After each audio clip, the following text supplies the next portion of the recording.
So welcome to Challenge the Road. I thought we'd have a bit of a catch up on appreciating classics, cars that we feel are going to hopefully go up in value. And from the last video with the 22B, I can see there's a lot of comments. I've replied to a lot of comments, but I thought we'd go through them one by one. I have got the Celica GT4 in the clubhouse now. Been resprayed. I've got it exactly how I think it should be, so we're going to have a walk around that as well. But I want to go through your comments because I said, what is the next 22B, a car that could go up in value, or even cars that are really going to hold their value, because we are seeing the drop off in values now to the peak that we had. So I've got a few of your cars here, so I'm going to read them out. And this is just a discussion between us really. So a Lotus Elise Sport 160, limited production run of something like 337 made. Find an original one with sensible updates, suspension, etc.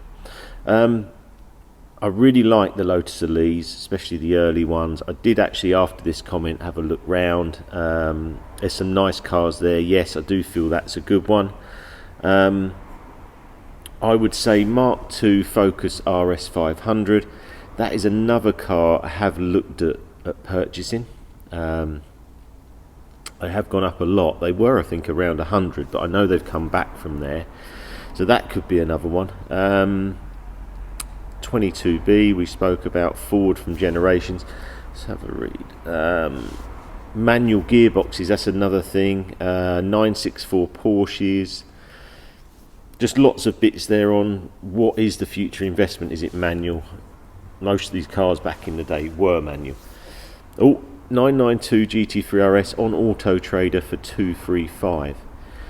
That's 1 day ago, so yeah, I did see that on there. It's a white and green car. 992 GT3 RS, I think that there's a problem with the car. I think that it's so track focused now. I just wonder whether it's much of a road car.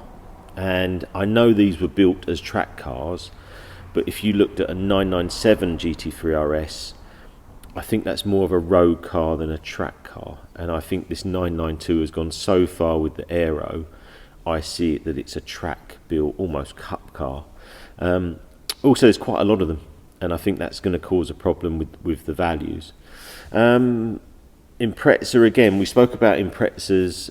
If you could find a JDM 2-door Type R V5, yes, that's the one just before. I think they'd done a version 6 for the P1, but yeah, the V5 is a really nice model. Another Impreza version 2 Type RA. Any new age Imprezas.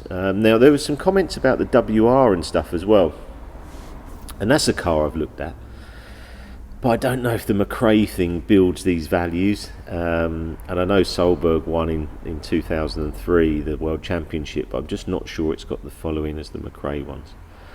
Quite a few more on here. R32, GTR, Skyline. Yes, I mean, I've been in with the Skylines. I think that they are still really, really top money at the moment. And I think the limited ones may go more, but they are pretty high. And if you're trying to pick a car that's going to go up, you know, maybe we've missed the boat a bit on them.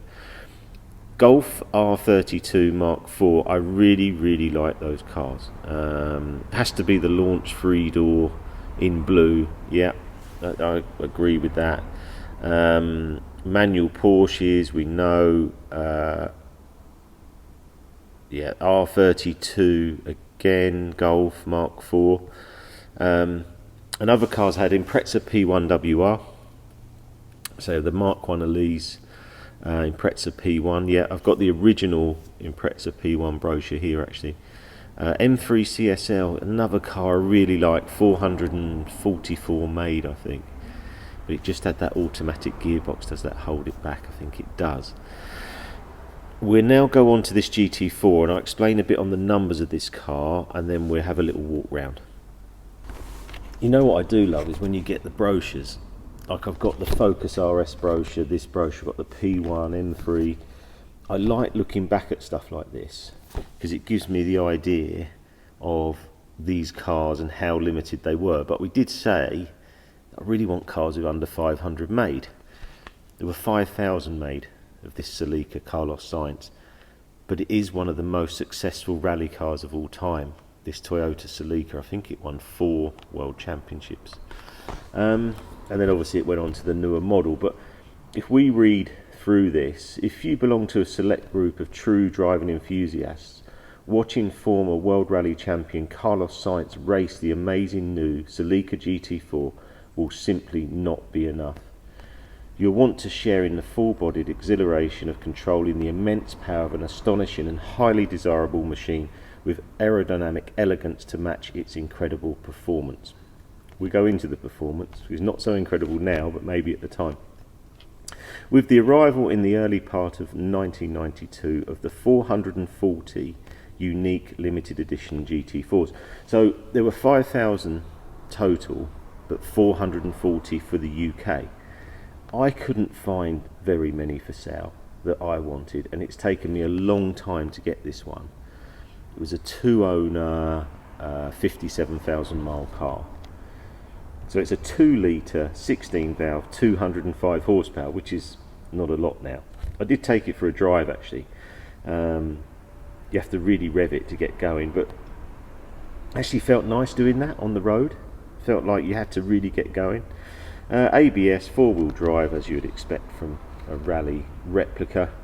There's not too much more in here. I've got lots of pictures of Carlos Sainz and the car. I do really like the look of the car. I think for me, I really like the pop-up headlamps. I think that's a big thing. And then all the dealers you can get the car from. So we've got to think, well, is this going to go up? I've seen one for sale with similar mileage now at 50,000 euros.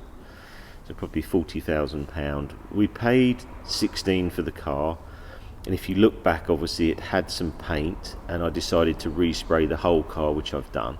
I've added some Oz rims. I've kept the original alloys and just refurbed them. So I'm probably in around the 20k mark for the car, but I think it's a really, really good one, and I'm hoping it will appreciate. But I want your thoughts on it as well. Is it that there's too many? 5,000 made was too many. The thing to realise is back in the time, we wasn't keeping these cars as appreciating cars. So a lot of them have rusted out. A lot of them are not there anymore, or written off, or whatever. But I don't see many for sale. And I'm just fortunate to, to see this one on Collecting Cars and buy the car. So I just want to see, what are your thoughts on the GT4? Is this the wrong colour one? This is red. That's the launch colour. Probably should have a red one, I assume, but it's in grey, but I quite like the grey. Does that affect it? But it's just quite interesting. It's a car that I'm interested actually to just go for drives. There's lots of really nice owners clubs on this car as well, and as we talk about the future in cars, I think that it will be more things like the Cars and Coffee we do at Buell, the Heaver car events, and everyone else doing car events around the country, and trying to get people together more in a world that's ever being suppressed to you not leaving home, being more isolated. We all want to use these cars as a form of being able to get out. The recent meet I done the other day, I really, really enjoyed. There's so many cool cars there. It doesn't have to be expensive. It's not like the one I went to Hampton Court and it's millions of pounds. I actually enjoyed the other one just as much because there were cars from my era, Renault 5 turbos, things like that I really enjoyed. So yeah, I hope you like these videos, and if you get a chance to share them, that really helps the channel grow. What are your thoughts on the GT4?